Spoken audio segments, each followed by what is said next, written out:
This is all that is left of a home on Highway 33 after a fire ripped through it on Friday night. Flames shot up more than 5 feet above the chimney. Brittany Corner lives 2 houses down the street. But it was just like engulfed in smoke. You couldn't even hardly see the house at all. Around 75 firefighters responded to the scene. It took them hours to put out the flames. 2 people live inside the home. They made it out just in time, but firefighter Jimmy Hodges was injured while fighting the blaze. We were making our way through, and I just happened to slip through a hole in the floor. Other firefighters were able to pull him out quickly to safety. I was worried that I was going to be stuck for a while, but like I said, my partner's right behind me. They got me out to safety, and I feel lucky. As for the home itself, everything inside now is charred and the roof has collapsed. Lost everything, all their memorable stuff and pictures and all that stuff. Officials estimate that the fire and water damage add up to over $100,000. They say the fire was started by a wooden stove and then spread through the chimney. I'm going to think back and kind of say a little prayer that nobody got hurt no worse than Jimmy and we all made it out alive. Despite the rain, there were 2 surf contests taking place on Saturday on the Outer Banks at Jeanette's Pier. Fin walk, cutback, off the lip, and even a couple of aerial 360s were some of the moves spectators cheered for. The Eastern Surfing Association held its annual regional championship. Surfers from all over the East Coast were invited to compete in different categories all week long.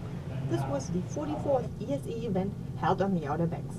The competition took place in Buxton the previous years. Unfortunately, because of the hurricanes, we got moved to Nags Head, and they were polite enough to welcome us into the town. Also moved from Kitty Hawk was the Wave Riding Vehicles Pro competition. Here, surfers competed for over $30,000 in prize money. Surfers enjoyed the perfect condition in the water.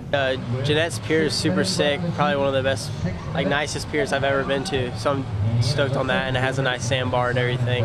And spectators had fun watching the competitions besides the rain.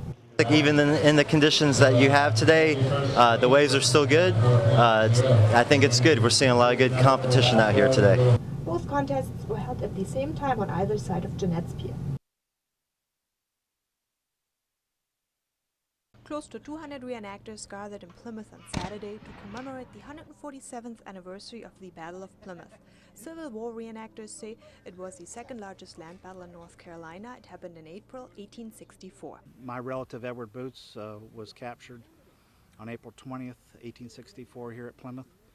Boots says he was then taken to Andersonville Prison, which is officially known as Camp Sumter in Georgia, along with the other Union prisoners. Edward Nicholas Boots died within 4 months. That's why we do what we do. We do this, to remember them, to remember the sacrifices that our family made, So it's very special to be here. During the Civil War, Plymouth became a focal point for both the Union and the Confederacy because the Federal naval blockade tightened its hold on the Confederacy. The ironclad CSS Albemarle played an important role in driving the Federal Navy from the Roanoke River.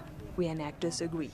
They are coming back to make sure that history is not forgotten. I've always heard that if you don't remember history, it has a way of repeating itself, and I don't want to have another Civil War. It was a very bloody conflict, brother against brother, father against son, and we always need to remember those great sacrifices. It changed our nation forever.